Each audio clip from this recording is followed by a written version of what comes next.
kubasingana bakulu mwekubireko mu ngalo olw'okujja kwammwe kujja bulungi abange twongere engalo ez'amaanyi mwalaganya era netukkiriza mwongere akalulu abengeye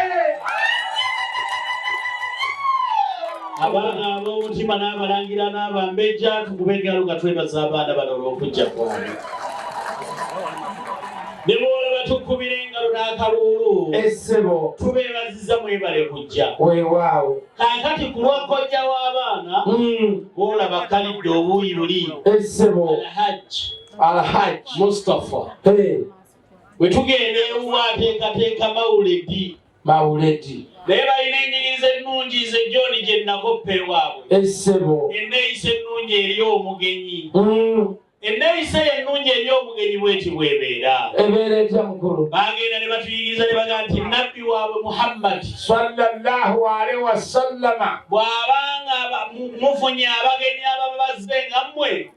nabbi waabwe yabaga nti karibun mubaanirize nga naffe bwe tubaaniriza mwekubire mu ngalo abange tukube engalo ezo 2 mu 10 bw'ati agenda yayongera okutuyigiriza nabbi waabwe Muhammadi sallallahu alaihi wasallama nti omugenyi yenna abazze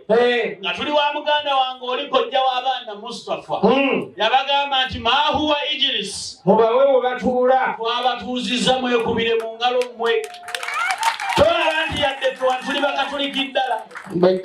naye ku lwakojja w'abaana Mustafa oyo gw'olaba ayongera mu maaso nabbi Muhammadi sallallahu alaihi wasallam n'agamba nti bw'omala okubatuuza tasiliimu mubabuuzeeko leesa abaana bange ab'obulenzi n'ab'obuwala ne bababuuzaako okubenga bo batubuuzizza ebyaddala bw'atyo yagamba nti bw'omala okubabuuzaako munyumye emboozi zammwe naye nga temwerabidde sunna enkulu kulu washirabu mulye nga bwe munywa era ebyokunywa n'ebyokulya mwabisanzeeko emizabbibu n'amapeera gonna mugalidde mukube engalo mwabaliwo ensi minywedde ne bawala bange abasali juice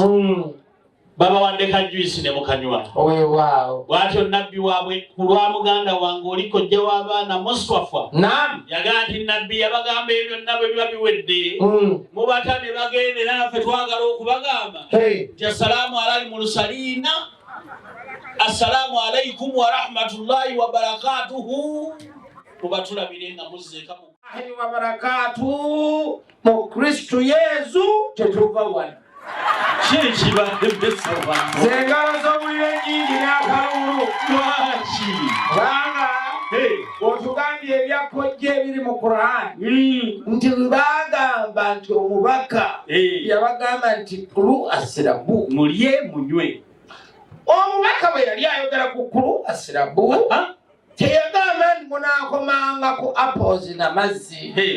yali agamba nti kulu asirabu ng'aliwo n'okusikasika engeri y'ekisi